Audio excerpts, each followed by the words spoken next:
What's going on, dude? Welcome to my podcast. Your podcast, yeah. Hey guys, this is Trey with the Fredericksburg Regional Chamber of Commerce and NextGen. We are doing our monthly podcast series with Andrew today, Andrew Burlingame of the Upchurch Event Co. That's right, dude. What's the podcast called? Oh, we just NextGen podcast, man. Okay, NextGen podcast. Welcome to NextGen podcast. Thanks for having me. Yeah, man. So Andrew is the entrepreneur, and the founder, president, CEO of not a C Corp yet, of Upchurch Event Co. He was one of our Young Professionals of the Month. I believe it was October. And as well, afterwards, we then invited him to be a part of our advisory council for NextGen. So today we're talking about a couple different things. We have our upcoming soiree, which Andrew will be providing entertainment at. Yeah. January. You'll be our DJ and doing a couple other things. As well, we're mostly going to spend a lot of time getting to know Andrew and how he got to where he is now as a business owner. So, spoiler alert, Trey and I, for those who don't know, we live together and we've been friends since 2018. 2018, you had just finished, graduated from JMU and then moved next door. And I had a lot of followers ask you to tell the story of how we met. A lot of food, yeah. Yeah. Okay. A lot of people, they said, can we please dig into that? Didn't know They need the lore. I didn't know this was a huge thing. So okay. It is a good story. Yeah. Who's going to tell it? I'll tell it. Okay. I'll tell it. So, both of us can tell it, So I was moving in next door to Andrew. I didn't know that and didn't know him. Me and my mother, who's 5'2" and 107 pounds. That's a crucial detail. Yeah. We're carrying a big old TV out of my car into the house I was moving into. Andrew was jogging and saw us. You can take it from there. Yeah. I just stepped out of my house to go on a run on the good old canal path.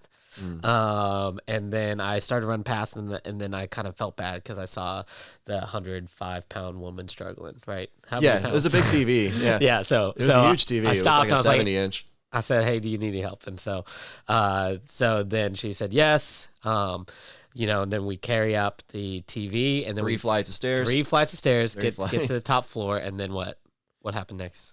Oh yeah. So I was playing for my family, a local Fredericksburg band, Virginia man. And Andrew was apparently in that band, on the blue, and he heard that through the Bluetooth speaker. I can't remember exactly what you said. Was it like, who put this on? Yeah, right? I was like, or I said like, hey, how do you know this band? And you're like, oh, I heard these are some cool local dudes from Fredericksburg. And then I was just like, yeah, I wrote that song. Yeah, it was your song too. Yeah, that was hilarious. Yeah, like what are the odds? And then we, and we just were friends, I guess. But yeah, it was funny just because you were running, saw us struggling with the TV.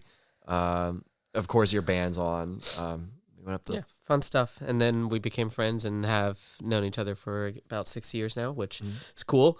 But for the intro of this podcast, we decided that we're going to pretend like we don't know each other and kind of do some intros, right? Yes. So I'm interviewing him. So I know a lot of the answers to these questions, but you don't. So I'm in it for my viewers. Like, you guys need to figure out who this dude is. So I'm going to, I had a podcast once where I had to ask what our interest rates. I knew what those were.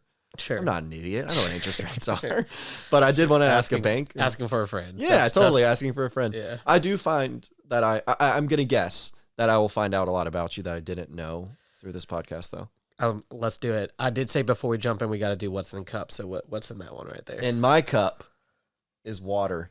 Dude, I didn't realize that was a Funland bottle. That's kind of sick. Yeah, so it is a Funland bottle. They're one of our members. We did our cornhole tournament there. Yeah. Which Andrew also helped DJ and provide some entertainment at. So, water, exciting.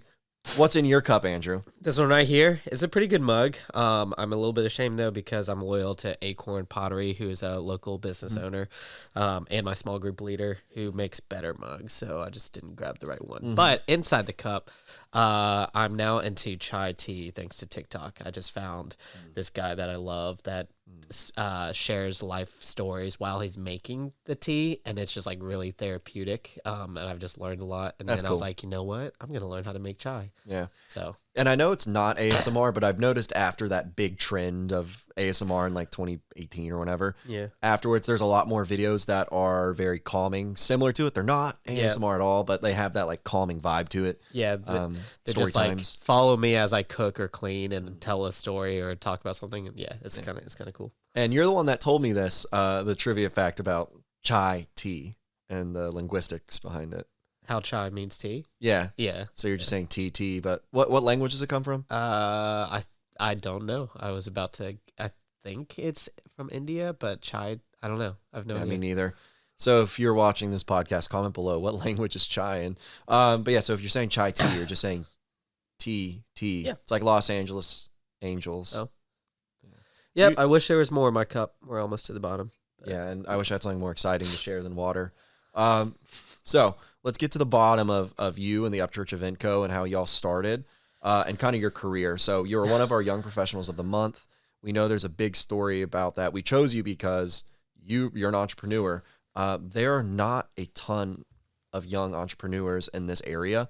I can definitely name a bunch more, but there's not that many. So to get to where you were, there had to be a lot of steps along the way that you had to take. So I'm just curious. Our viewers are curious, kind of where you started. So we can just say real quick, tell us what your company is, make that obvious, and then I'll ask a couple questions about how you got there. Yep. So I am the owner of the Upchurch Event Company, and that's basically a DJ / entertainment business. It started like definitely just DJing, and it was very part-time. And mainly what we do is obviously weddings, but we do any kind of parties or events. But as time passes and we're scaling, we're getting into event production. We're just adding other services, a photo booth, and considering even like event coordination. And so that's just the start, and we're kind of scaling from there. Yeah. Yeah. I actually, for our viewers, I help Andrew from time to time and contract with him, and know a lot about the industry now because of that. And I think it's such a fun gig you get to do. Yeah. Your job literally is just like you're hosting parties sometimes. It's just fun. The term DJ, whenever I'm contracted for you and talk with clients and brides, they're curious about like what I do. Tell us exactly to you what it means, the term, the definition DJ. Yeah, so, I mean, it just stands for disc jockey, which is someone who literally spins discs. But that's not usually what my job is. So I would say most of my work, again, is weddings, so DJing weddings. And if you're talking about what do I do as a wedding DJ, there's a lot. I joke and I introduce myself as a party captain sometimes at events because that's honestly probably the best description of your what style too. Yeah, my style, but also just what we do. Our main job is to just make the party happen and bring it to life. Yeah. And part of that is DJing, but part of it is just being a hype MC. Yeah, I think just telling people what to do, where to go, and setting the energy for feeling the the event, crowd, feeling the event. Yeah, it's not that much about the music as far as like mixing and like spinning discs like it used to be. I think that used to be more of the term. It's more just like knowing what music to play and how to bring the energy out of a crowd and how to transition those songs. Yeah, there's some people technical stuff, right, and getting the facts. Like what I like about you is you don't get too heavy into, because like some people hear DJ and they're thinking like like clubs or David Guetta, or they're thinking like you said, like an actual disc jockey. Whereas you pride yourself like being a party captain, feeling the energy and just making sure they have the best experience. Yeah, and kind of what I also mean by that is when I first started like 2-ish years ago, maybe 3 now, I did not know how to mix or DJ. I didn't have any equipment. I literally just borrowed a friend of mine. He just kind of gave me some speakers and a cheap mixer and said good luck at a wedding. Is that your first gig? That was my first wedding, and the only other gig I had before that was this graduation party on someone's back porch. It was like the chillest thing and no pressure at all. So I had that under my belt, and besides that, he said, okay, I trust you. Here's a wedding. And I did not know how to DJ at that point, and so all I had, and I didn't have the equipment to DJ even if I wanted to, so all I had was 2 laptops. One was a personal, one was a work computer from a different job, unrelated. and I had 2 accounts on Spotify, and I would just fade the music down from one, fade the music up on the other, and that was my transition. So when you say like, what is a DJ? Even though I technically wasn't mixing like a DJ should, I was still being a party captain because I brought good music and good vibes.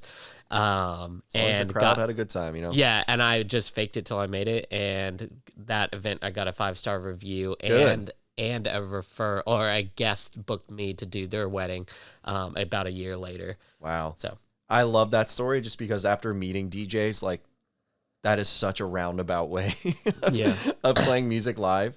And some people are probably wondering, like, why not just do one Spotify, Andrew? Can you go into a teeny bit of detail about the minutia of that? Yeah, I mean, you could get into it, but I just didn't want it to be awkward pauses between songs. So it's just like you could have one playing, you could fade it down a little bit and fade in the other, just a little crossfade. So, Right. Yeah. Okay. I knew I didn't want awkward silences. I was at least that good with music, and I had obviously music background from Virginia Man. Right. Your band days. Yeah. Yeah, and that's huge. So, let's go back a little bit further. So, like you said, you were in a band.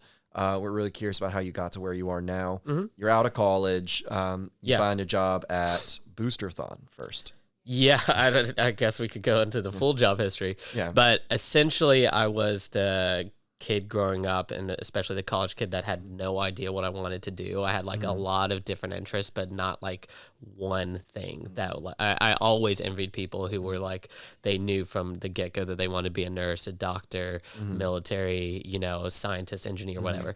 I was not that. I changed majors in college multiple times. I don't even remember what they all were, but they were like, some of them were off the wall and they were not within the same field at all. And so I landed on being an English major for literally the reason of it's general enough, and this is a weird reason, but I wanted to force myself to become more of a reader, because whenever I did read a book, I liked it a lot, and I really liked literature and the depth and the artistry in it. You just need some more motivation to read more books. Yeah, and so I thought that was going to happen with my course, and then I think by the end of it, I could count on one, certainly 2 hands, how many books I actually read. Sure. Which is not what you want for an English major, but I did well with the classes. I just did not care enough. During college, I was focused on music. I was playing in Virginia Man at the time, and shout out to them. They are about to drop a new album, which is going to be dope, and they're still killing it. But that ate up most of my time and energy, also leading Young Life and working a job. So I didn't care about my degree. So anyway, this is a long story to get to where we're going.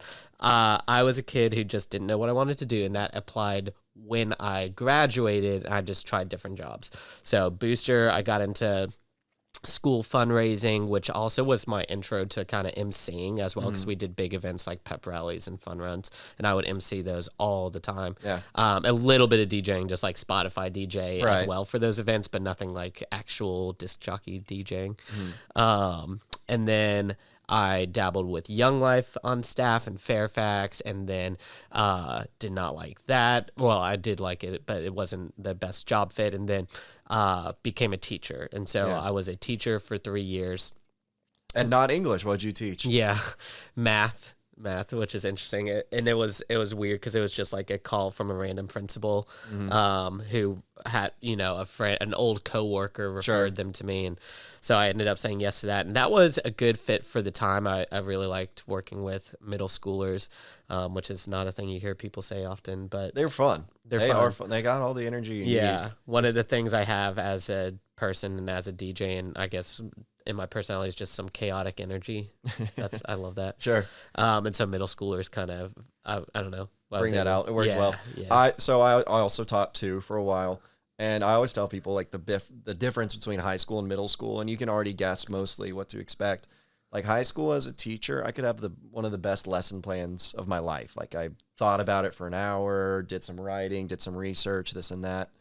And you release it to the class, and it doesn't really go that well. A kid asks you for a pencil, someone's falling asleep. In middle school, I didn't need the lesson plan at all. I could just show up and start talking about whatever I needed to and get their energy going with the right amount of energy that I reflected to them. They were ready to go. Sure. Now that energy could go in the wrong direction very quickly with them. Yes, that's but true. that's what I took from high school versus middle school. Yeah.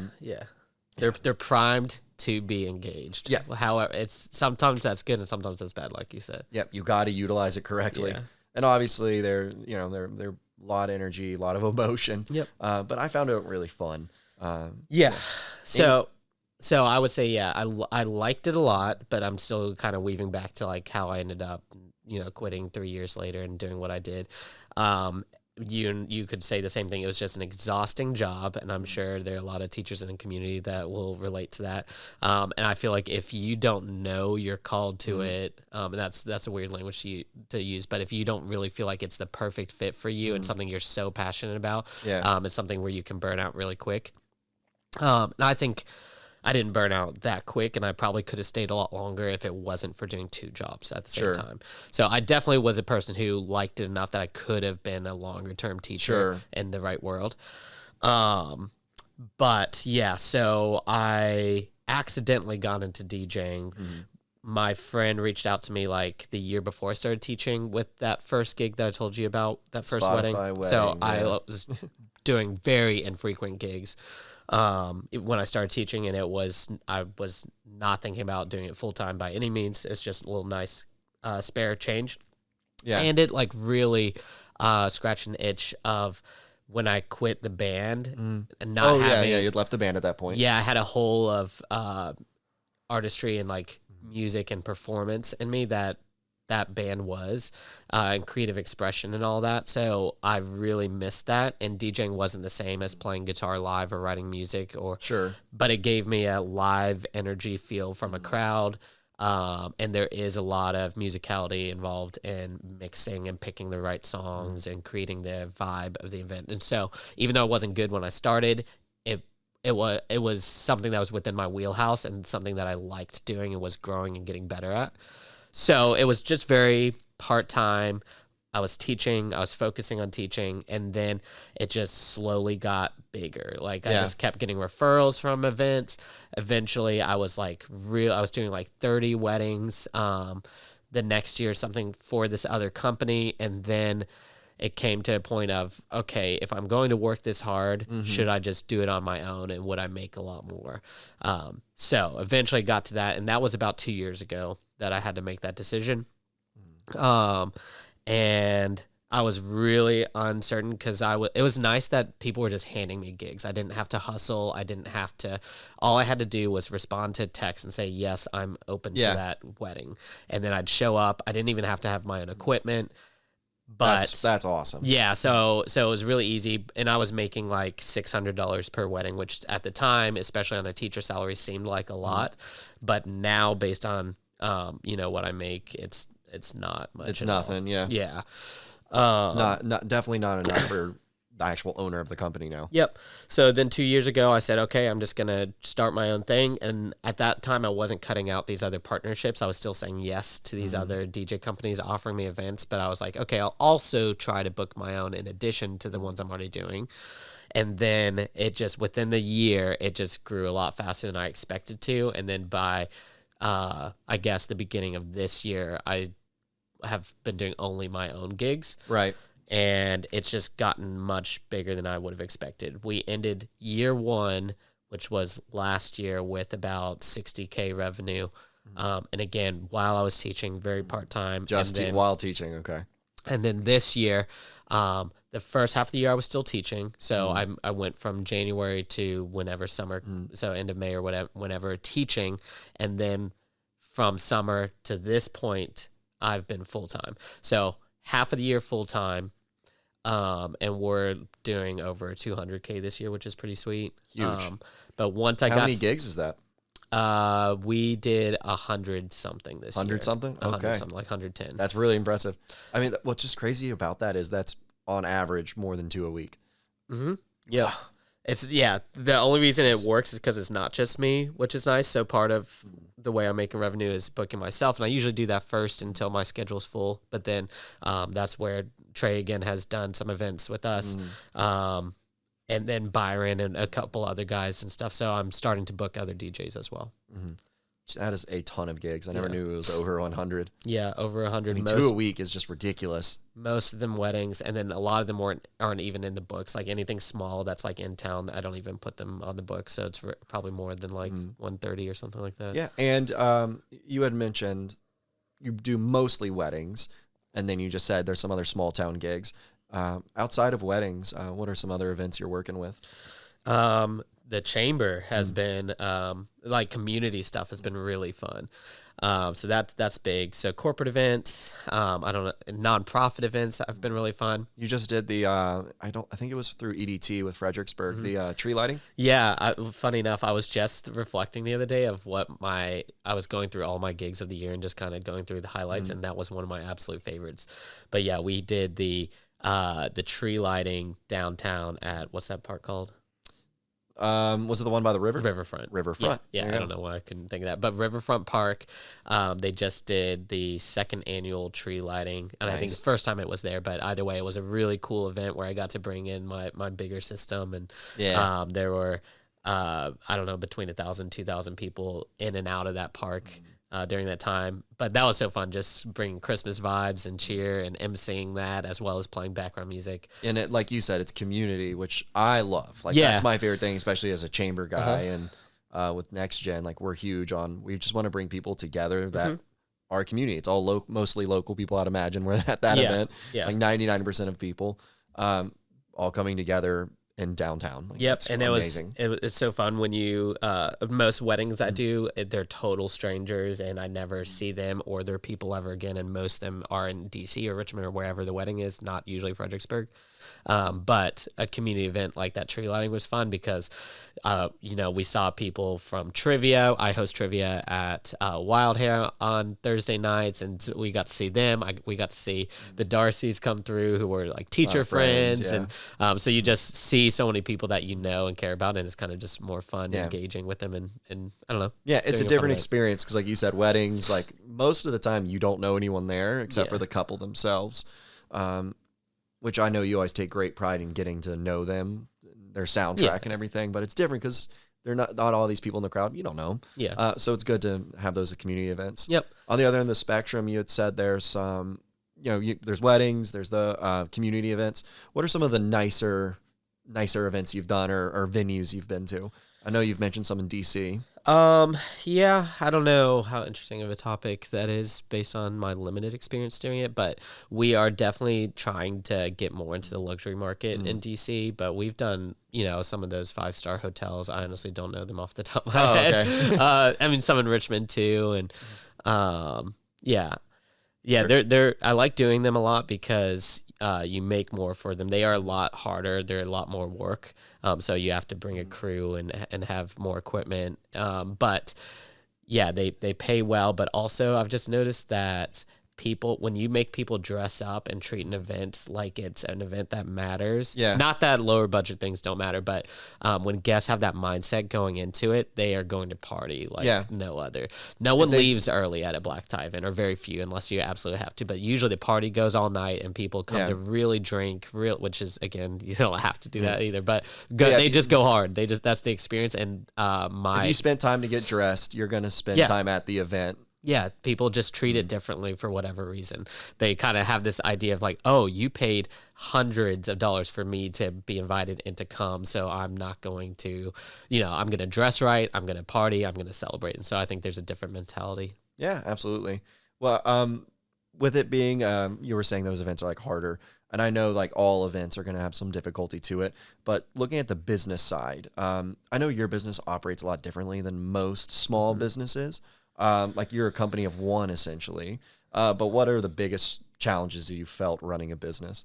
There's a lot. I would say definitely multitasking. When I was teaching, I thought as long as I quit this and I have my full Monday through Friday wide open, I'll be good to go and I'll get everything done. So now I have essentially unlimited time being a single guy and like not having a day job. I do hear that, ladies. I do have another part-time job with my church, but it's very minimal hours wise. So the hard part is just all the different things I have to think about. You have sales, you have, like you wanting to grow that part of the company, but you also have your finances, your bookkeeping. You have to manage your current clients and make sure you're responding to those emails, and that you're ready for all of your events. And so it's just wearing so many different hats, not to mention, what was I saying? Equipment. Like I have a storage unit with lots of equipment, and making sure you have what you need for your event. So there's just so many different things I have to do, and that's the challenge. And so one thing I want to do 2025 and Some goals. Yeah. What are they? yeah, is to outsource some things and to hire people. Like social media is another one that I'm like bad at. Not because I'm necessarily bad at it. I just don't take the time to do it, and it's just another thing to think about.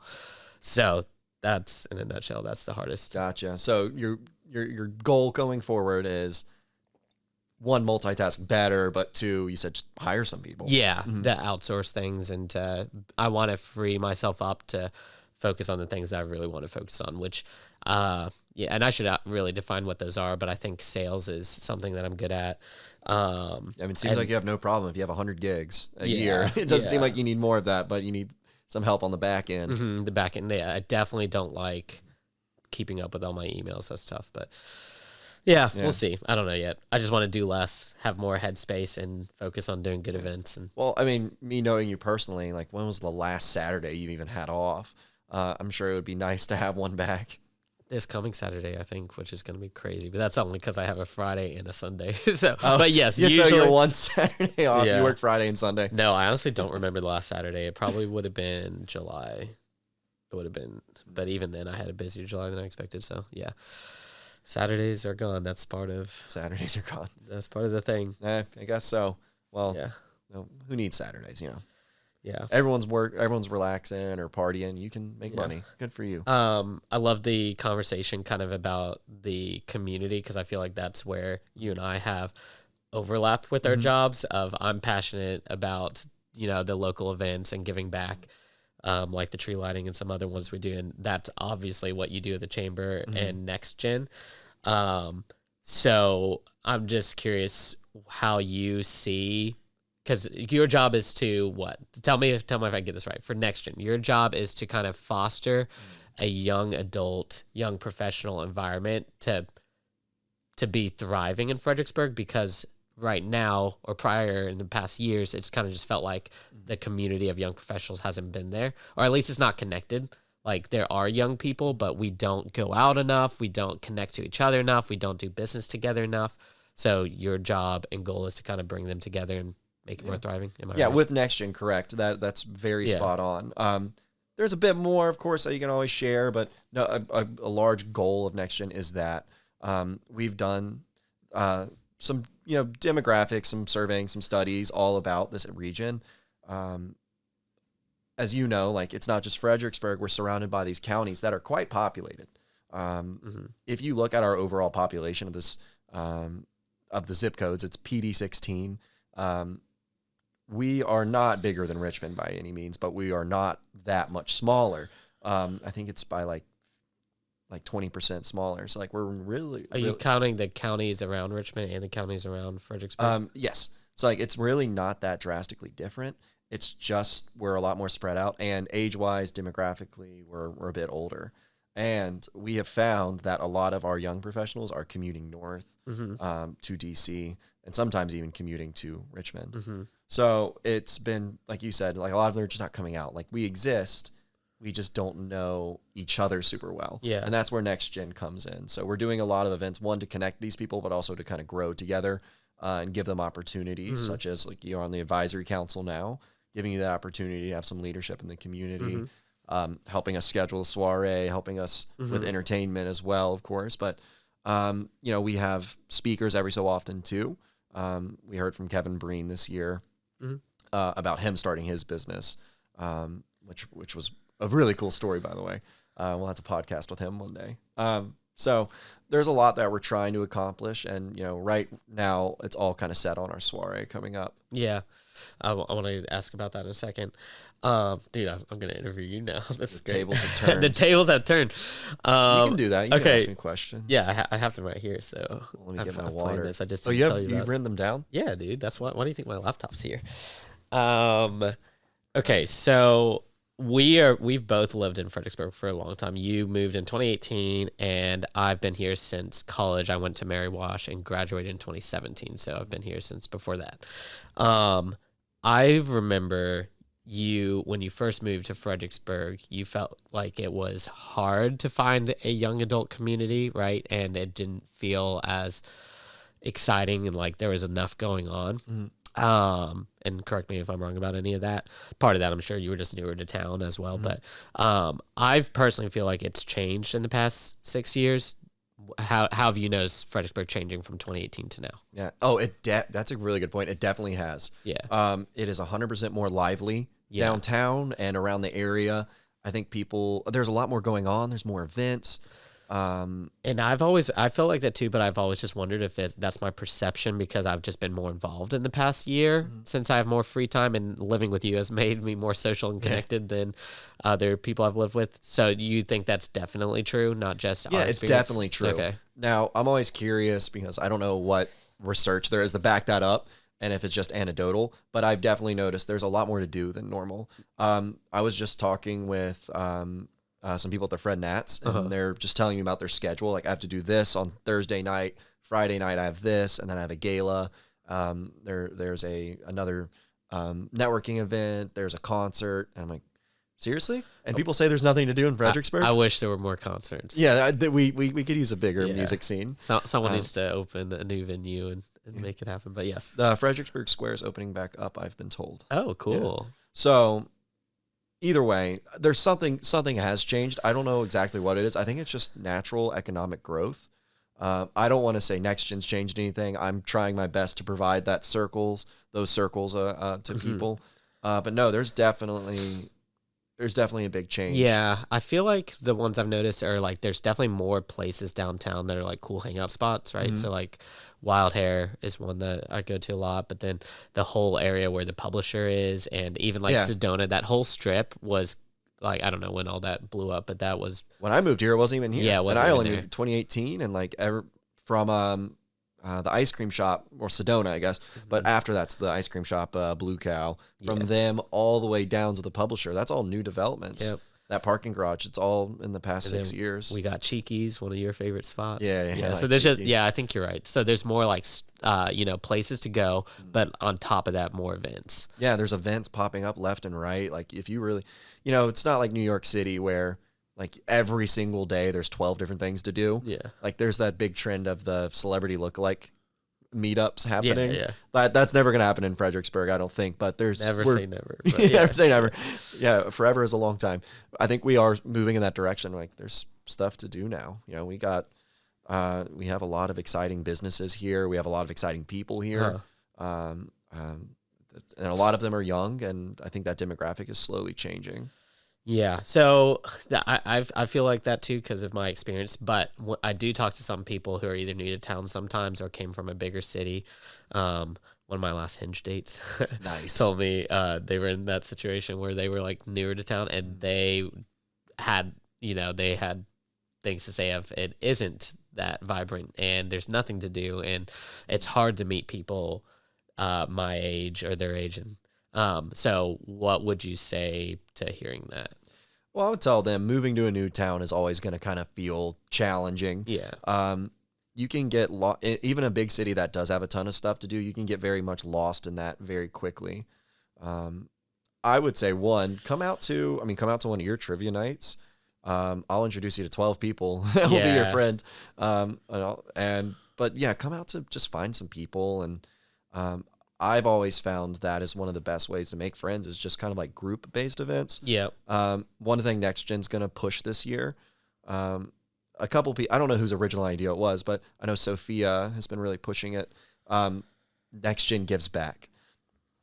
And that is all about, we go out as a group of NextGen professionals now that we're all kind of friends and knowing each other, and we go to the SPCA, we go to the Friends of the Rappahannock, and we do something together. It's a really great way to meet people and make friends and give back.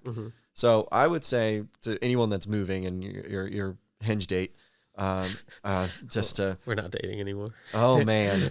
To just try that out. There's definitely things out there. It may not be, I don't know where they're coming from. Yeah. We are not a big happening central spot yet, but we're close Yeah, to it. I would say the same thing. I think it's all just like the angle you're looking at it in your perspective. If you came from New York City or something like that, obviously it's going to feel lame. But if you're someone who remembers when Fredericksburg had nothing going on, it feels exciting. So I think it's all just perspective. And you're right. I think the communities are there. You just have to insert yourself in and get out there. Yeah, you got to check those communities. I mean, the Fred Nats have a huge community now. Yep. Like you can go to a game alone, and there's people there that you'll probably recognize or have friends there. Yep. Love that, dude. So, as the professional host and interviewer here, I'll just keep going for a second. Professional. But the last thing I wanted to kind of go was like, as you're the vision creator for NextGen, what is your goal for? I mean, Fredericksburg in general, but also just the community that you're trying to develop within NextGen, and then let's say 1 year, and then 5 years, or 3 or 5 years. I would say, well, this upcoming year, our soiree is coming up. I want to sell that thing out. We actually are pretty close to doing that already. Tickets are going fast. I would say that, and then just other events similar. I want to have the best events for young professionals in town. Like they were saying, what your friend who came into town, like what to do. Like I want NextGen to be that thing. Yeah. That people, they're attracted to it. They want to be invited to it. To be exclusive. I mean, it's inclusive. Everyone's invited. We all come in, but I want people to feel like it's a very special thing, and it is. We put a ton of work into it. Yeah, the way I was thinking about it is how, like, we're talking about the communities exist in Fredericksburg already, whether you go to a trivia night at Red Dragon or you go to, you're part of a run group or something else. There's so many different groups that you can be involved in. I think it would be cool if NextGen was like the one that's the most well-known, most inclusive and exclusive sort of like special of what you're saying, but inclusive in the fact that everyone knows about it and everyone wants to join it and the membership grows. But like if someone's new to town and they're a professional, that their first thought of like, okay, I need to connect with people my age and I need community. My hope would be NextGen would be like one of the top spots that they would go gravitate towards. Yeah, absolutely. And with 505 being so open, I think it's a very good way to come find us and meet people very quickly. And the cool thing is too, even if you don't know us at these 505s, everyone there is kind of on board with the whole networking thing where most people don't know each other and they want to meet people. Yeah. We've dabbled around with the goal of like, all right, you're here, you have to go meet 5 or 6 people or something. Yeah. I never want to force that, but a lot of people just do it. Like they know that these are new friends to make or new acquaintances, new colleagues, new connections, go for it. I was going to say one more thing and I forgot. Another question? Oh, no. I was just going to say, too, like, I want it to be a networking thing. Like, for those of you who don't know what 505 is, it's, how often is it again? We do monthly. Monthly networking events for young professionals or people that go to NextGen. And it open to anyone, right? Doesn't it have to be NextGen? It doesn't have to be, no. Okay. So NextGen, because it's associated with the Chamber of Commerce, which is obviously your employer, it can have this like businessy feel to it, and it is that too. But my hope would be that it's also just a thing that people know is really fun, more casual. Like the cornhole tournament's a perfect example. Cornhole is perfect, and that's so fun. Yeah, creative events like that, cornhole, like I hope people see that like, dang, I wanted to be there. Yeah, and then that leads me into the soiree, and that's the event we're both planning together, and I know that our goal is for it to be fun, and for this is the first time we're doing it, so we're brainstorming through the lens of like, how can we make it so, like this year we have to sell people on the idea of it, right? But next year we want people to already know what it is and for it to sell itself because of the energy that we brought in the community that was created there. So I hope that event, but anything NextGen does is a place of connection that's just fun as well as beneficial. Yeah, absolutely. Yeah. And like you said, it's beneficial. You can make friends, you can make business acquaintances, but it's fun. I want to have really great creative events with cornhole and the soiree coming up. Like, we have one of the best DJs in Fredericksburg, the best DJ in Fredericksburg. and shout out to my other DJs in Fredericksburg. They're great. And then just, growing in Northern Virginia and having high quality experience. The Publisher's a sweet venue. It's brand new, which makes me excited. It's a soiree, so we're not calling it black tie. We're kind of working around the language of what to call it, but we want it to be Black tie encouraged for black tie sure. encouraged. If you got a black tie, pull it out. Yeah, I'm wearing a nice formal outfit, but I can't remember the term that we landed on that we liked. But we want you to look good. We look fancy. I gave you guys the whole spiel of, at the fancy events that people go the hardest and dance and have a good time. And so that's the vibe we're going to bring to the soiree. Yeah. Look good, have fun. We'll have some awards going out too. We have Young Professional of the Year, Entrepreneur of the Year. Again, this is young professional based, and as well Community Impact. Yep. And to express what that third one is a little bit more, it's someone who does a large social impact, whether they're helping creating events, whether they're helping out a lot with nonprofits or charities, or they give a ton of funds out there. So that could be a lot of things. Can we just give the full elevator pitch from the beginning? What is the soiree? When is it? Who's invited? What should they expect? You're invited. Yes. It's January 24th at the Publisher at 7 o'clock. We're going to go till roughly around 10 or later. Yep. And what is it? What is it is a great question. So this is it's a soiree. We will have food. We will have drinks. We will have entertainment. We are expecting, like I said, we want you to look good. It's the dress code I'm going to start saying. The idea is we hand out these awards to show the best young professionals in our area. Like I said, we do have a young demographic, and we want to highlight who they are. Who's invited? Who's invited? Yeah. To be more serious than just saying you're invited, we want anyone that is interested in young professionals and our business community to be there. Ideally, we're going for our NextGen crowd, but we want people that want to engage with that too. Yep. Love that. Okay, so fancy event with food and drink at the Publisher. How many people are we bringing to this thing? We can fit about 80. Yeah. And like I said, I think we've sold about 40 so far, and we have a month and a half left. So I have no doubt that we will be full. Yeah, that's info that I already had. I just wanted to share that because it's going to be first come, first serve. So if you want to be part of it, let us know sooner than later. It's a small-ish event in terms of space because, we can choose places that are larger. We want to be at the Publisher because it's a bit nicer, and we want you there. Yep.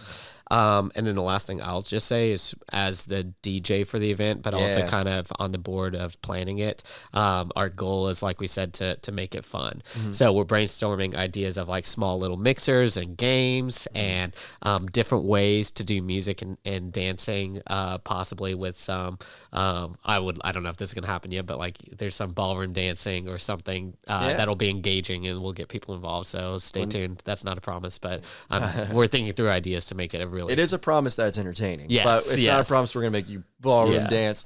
Andrew, you did the Boot Scoon Boogie Fest, though. Yeah. You can make them do that. Yeah, we did some line dancing. So my job, again, is to make it super fun and for everyone who goes, the exclusive 80, to have a really good night. So yeah, man. That's the goal.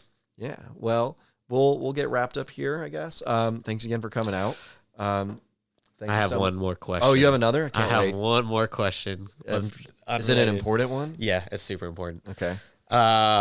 What is your highlight from 2024? Oh, that's great. Work or personal, whatever. Personal. Let's just do our quick 2024 reflection. We're almost at the end of the year. Yeah. I'll say work and personal. Okay, great. So personal. Actually, no, I'll do work first. I would say just getting really well established into the chamber and the community and establishing then NextGen. I think people that are involved with the chamber know what it is right now and are excited about it. And we have a great team. We have some great sponsors that are motivated and engaged with it, and some members that are really engaged with it too. So I feel very accomplished there, and I'm excited to see what it turns into. If I had to say a single moment, it would be that cornhole tournament. Yeah. Once all of the boards were laid out with all of our different teams and sponsors, and we're just able to get the video of every single team, it was just a sigh of relief. It was a lot of work to get there, but it was beautiful. It was so much fun seeing all the boards. It was so much satisfaction and all these different people coming together. Personal would probably be just a couple of vacations I took. I went in January, so it's almost been a year. I went to London and I watched Chelsea play. I watched the Washington Spirit play a lot of really crucial games. it's been a very good year in sports and travel. So seeing all my teams just have a great year. And then just make memories in Europe and Amsterdam and Brussels and London was the best. Heck yeah. I went to San Diego for the first time too. Beautiful, cool city in America. It's awesome. What about you, brother? Heck yeah. Yeah, I would say work. There are like a lot of different things I could say. A lot happened this year. But I feel like I had a good end to my school year, which was fun. I don't know what I would say about that, but went out on a high note with the kids, and then their work stuff. There was just so many really good weddings. Yeah, Josh Kasabian's was really recent, but that one was a lot of fun, and some of the higher end ones in DC were so fun. And Tori and John's and Boone, North Carolina, that one was really fun. So just like some really amazing weddings that I feel like could not have gone better. Yeah, that was fun. And you've had that experience now too, like when everything just feels smooth and the celebration is just top tier. Yeah, every so often you get that perfect event where just everything goes right. Yep. So yeah, a lot of good things there. And then just the fact that finances, I was able to quit my job and just not be worried about it all. Yeah, I would love to emphasize that, because the scariest thing I think for most entrepreneurs or people who want to become one is what's going to happen when I lose all of my benefits, all of my stability, and you go for it and you did it. And like you said, you are not struggling. Yeah, and knock on wood, it continues to kind of be easy, but it's just grown a lot faster than I expected, and have not missed that paycheck all that much, which is cool.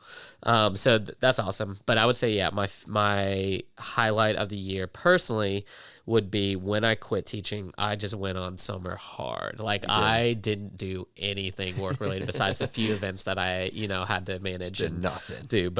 And I honestly kind of trying to remember. I went to Turkey with my sister. I got to ride in hot air balloons. That was crazy, dude. Cappadocia. That was How are you saying? I should know that. But doing hot air balloons was a dream of mine since I was a child. And me and my siblings, we've always joked that we were going to get hot air balloons because we've always had that vision together. And I don't know how that started, but there's also this Owl City song called Hot Air Balloon that's dumb and like really cheesy, but we listened to it. Sounds like Owl City. Yeah, it sounds like Owl City. But we said when we were middle school that one day we would be in hot air balloons and listen to that song. And so my sister and I hadn't talked about it, but I remembered that right before we were about to get picked up from our hostel. Nice. And I almost made us late, and she was pissed at me, but I ran back in to grab my AirPods because I was like, oh, we got to do this. And so I had a really surreal moment with my sister, who's one of my best friends, and getting to experience that was surreal. But yeah, it's the whole summer of vacay and travel and doing nothing, man. That was a good just like reset for my soul. So that's probably a boring answer. Good. Everyone's answer is summer, but summer. Yeah. No, dude, I think that's cool too, especially signifying like kind of the change of your life. I mean, that's probably your biggest step ever in your career. I mean, to throw it all away. Not throw it all away. That sounds dramatic, but to completely go for that new job. Obviously, with teaching, they give you a contract that goes a little bit further with your benefits, but still, I mean, that was a big change. And to celebrate it with a vacation and all of that. No, I totally get it. And the other reason I think it was really good for me is there were like certain months of the year that I became obsessive about the business and the growth and the grind and I could keep making more money, all this stuff. And so summer was just like a huge detox, and I still need to do that, periodically, even now, of just reminding myself that work exists so that you can live and not the other way around, not living to work. And it was becoming very tempting to live to work. Right. And so having a prolonged period of I wasn't even thinking about the business that's good. Was awesome and just like a good detox for my soul. And that's also around the time that I got involved in Common Ground, which is the church I go to, and I work part-time for them now, which is amazing, and that's just good for my soul too, because again, they pay me, but it's not like I'm not in it for the money. It's more just something that I'm passionate about. And so yeah, business stuff, great. It's just I need to be reminded every once in a while that it's not everything. Yeah, absolutely. And I bet that struggle is even harder when you own the business, to focus on your life, because the whole business is you. Yeah. And, if I'm able to plug off from my job very easily. Yeah. And when I'm at home, and you don't get that because Yep. I mean, every moment someone could be emailing you about a gig the next following week. And So yeah, it's it's tough. hard to turn it off too, because like every time I get a text or an email or a lead, it's like that could be another $2,000 to $4,000. And do I respond to it even though it's 8 o'clock at night and get them engaged? You might need a work phone. Yeah, I know, right? Or do I just like chill? And like this summer when I was off, I definitely lost a lot of gigs and work, but I didn't care. I was just like, okay, this maybe I lost 10 grand worth of revenue we can finish. But it comes to a point where you just gotta realize that you're just gonna live your life and you're gonna make how much money you make, and that's okay. Yeah, I mean that's totally fine. You only need as much money as you want. So yeah, exactly. that's great. Well, cool, man. Thank you so much for coming in today. I think we hit everything. Yeah. I'm super excited for the Upchurch of Inco, and what's next. And I know you said a big goal of you is to grow with more people next year, and excited to see who you get on board. And I'm excited for our soiree, and I'm just very lucky that you're a part of it and helping us. I've no doubt that it's going to be entertaining because of you. Yeah, dude. Heck yeah. Well, I'm excited to be part of it, and we'll keep brainstorming. But yeah, thanks for having me. Of course, man. Everyone, thanks for listening. Again, don't forget about January 24th. Our soiree is coming up.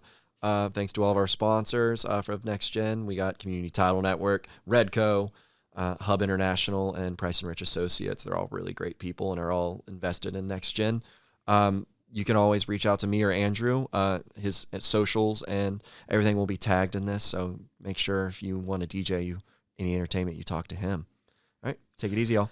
Peace.